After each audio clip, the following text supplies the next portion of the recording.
Support for this podcast comes from the St. Alphonsus Neuroscience Institute, offering technology to provide treatment for neurological, neurosurgical, and neurointerventional conditions. This includes a dedicated neurotrauma ICU for critical care of the brain or spine and a 24/7 stroke team. More at stalphonsus.org. Since Boise State Public Radio was founded, students have been an integral part of day-to-day operations. We're proud of those who contribute to what we do every day. This is Jamie Geary, and I'm a news assistant at Boise State Public Radio. Working at the station has helped me jumpstart my career. On March 4th and 5th, help us connect across campus and through our community. You can fund our student programs with your gift on Bronco Giving Day. Learn more and support at boisestatepublicradio.org. From Boise State Public Radio, this is The Connector, Idaho Daily News. Good morning. I'm Troy Oppie, in today for George Prentice. It's Thursday, February 26th. Glad you're with us. Here are today's headlines. A beloved Amish market near the town of Salmon has burned to the ground. State lawmakers want to make voting by affidavit more secure. And cottage cheese sold at Walmart is being recalled. Those stories in a moment. First this morning, at the statehouse, anyone who disrupts a religious service by protesting could face criminal prosecution under a bill headed to the Idaho Senate. Here's James Dawson with more. The proposal from Senate Republican leadership would add disruptions of religious services under Idaho's criminal trespassing law. It comes after protesters in Minnesota last month interrupted services at a church pastored by the head of a local Immigration and Customs Enforcement office. 3 of them have since been arrested. Democratic Senator James Ruckty says courts have placed several restrictions on free speech rights over the years. And the freedom to worship is given broad protections to ensure that people can take advantage of that First Amendment right. So I think it is appropriate that it is treated separately from other concerns about free speech. The first violation would be a misdemeanor under the bill and a felony if a second offense is committed within 5 years. House lawmakers have a similar proposal under consideration, but the only punishment would be a misdemeanor. James Dawson, Boise State Public Radio News. Idaho Attorney General Raul Labrador says his staff will have to take 11 furlough days each between now and June 30th in order to meet 3% budget holdbacks ordered by Governor Brad Little last summer and the additional 1% cuts recently ordered by state lawmakers. The AG told state budget writers yesterday he thought his office had been excluded from last summer's cuts and was surprised to see his budget for the upcoming year slashed by 5%.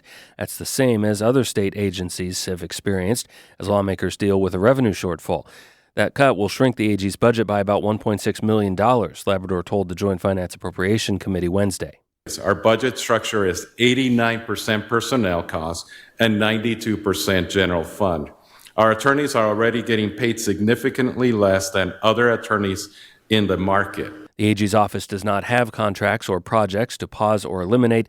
Labrador says 14 more furlough days or 12 eliminated staff positions will be needed to meet a 5% cut, which will impact his office's ability to prosecute crimes and defend the state.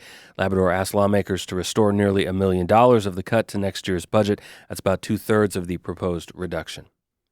State senators are moving forward with a bill that would make voting by affidavit more secure. Right now, registered voters who forget to bring their ID to the polls can swear to their identity on an affidavit to get a ballot.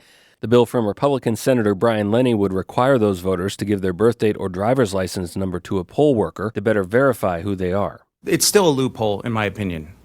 This will, this raises the bar significantly compared to what we currently have. Lenny originally introduced a bill to remove voter affidavits as an option entirely, but chose to take this route as an incremental way to achieve that goal. The proposal now moves on to the Senate floor for consideration. At the U.S. Capitol in Washington, D.C., senators got their first chance yesterday to vet Steve Pearce. That's President Trump's pick to run the Bureau of Land Management.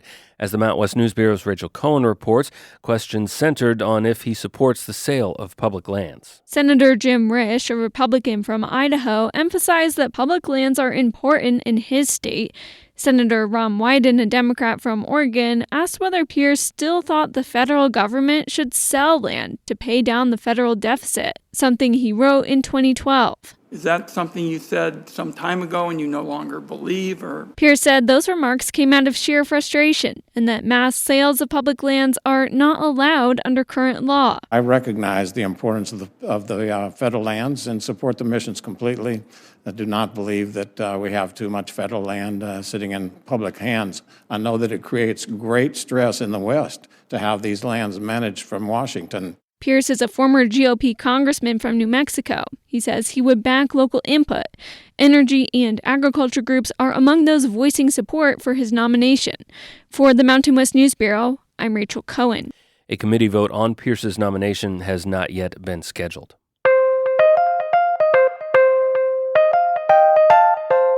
Moving beyond politics now, in a small town just 9 miles east of Salmon, Idaho, a beloved Amish-owned market burned to the ground Saturday evening. Monica Esquivel has more. The Baker Country Market opened in 2015 and was run by the Miller family. It became something of a landmark and popular destination for tourists and locals alike. People from Salmon would drive out there daily and have coffee and bakery goods or whatever, pick up some groceries they thought they needed, cheese or meats that their deli put out. That's Fire Chief Mike Warner of the Lemhi County Fire Protection District. The store was a show of pride and appreciation for the small Amish community in Baker, established in 2012. A rare thing this far west. It displayed the quality of craftsmanship and handmade goods the Amish are well known for, hence the market's popularity. Warner says the country market was pretty busy except when it was closed on Thursdays and Sundays. Every other day there was people always there, and people traveling through would always stop. Like the sports teams coming up to play would always make sure they didn't come on Thursday so they could stop there and get sandwiches at the deli. The country market was once a favorite place to shop for the essentials or spend time with family and friends, until this weekend. The owners were burning boxes and debris early on Saturday and thought the fire was out when they finished. The wind picked up and blew embers into a stack of pallets adjacent to the building and caught fire. As the wind grew stronger, the fire made its way to the structure by about 6:30 p.m. Once the fire was out, the building was deemed a total loss, with an estimated $1.2 million in damages. Chief Warner said the Amish community really relied on the store and hopes to see the return of the beloved Baker Country Market in the future. Monica Esquivel, Boise State Public Radio News. The market's owners did not respond to our requests for comment. CUNA schools are hiring a West Ada district administrator to be CUNA's new superintendent. West Ada Chief Academic Officer Marcus Myers was hired by unanimous vote this week following an executive session of the CUNA School Board. That's according to Idaho Ed News. Myers was chosen from a field that included West Ada's Director of Education Services and Ryrie School District Superintendent Jeff Gee. Cottage cheese sold under the Walmart brand Great Value is being recalled due to risk of underpasteurization. Walmart in a recall alert says mostly 24-ounce containers of fat-free, 2% and 4% milk fat, small curd cottage cheese were distributed to 24 states, including Idaho. Containers have expiration dates of April 1st, 2nd, and 3rd. No illnesses have been linked to the recalled cottage cheese, but consuming products that have not been fully pasteurized can present health problems. The Valley County Sheriff's Office says it's closed an unsolved rape case from 2005. A suspect was not able to be identified at that time, but DNA evidence was collected. State police received a grant 4 years ago to apply advanced DNA analysis to unsolved cases, and that led to a person of interest being identified in Valley County's cold case. The county says the alleged perpetrator died years ago, but DNA samples taken from his family confirmed his likely involvement. The county, in its news release announcing the conclusion of the cold case, did not identify the suspect. And in sports, Boise State women's basketball lost to first-place San Diego State last night, 66-64 at Extra Mile Arena. The Broncos had lost to the Aztecs earlier this season by 29 points. And while last night's win locks SDSU into a regular season conference title, Boise State still can take second place and the number 2 seed at the upcoming conference tournament. Just 2 games remain in the regular season. Boise State's final home game is this Saturday at 2 p.m. against Utah State.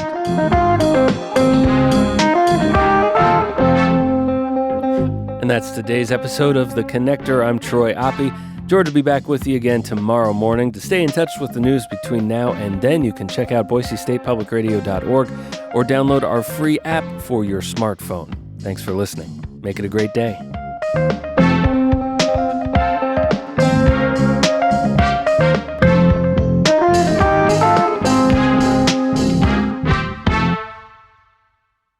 Hi, it's Terry Gross, host of Fresh Air. Hey, take a break from the 24-hour news cycle with us and listen to long-form interviews with your favorite authors, actors, filmmakers, comedians, and musicians, the people making the art that nourishes us and speaks to our times. So listen to the Fresh Air podcast from NPR and WHYY.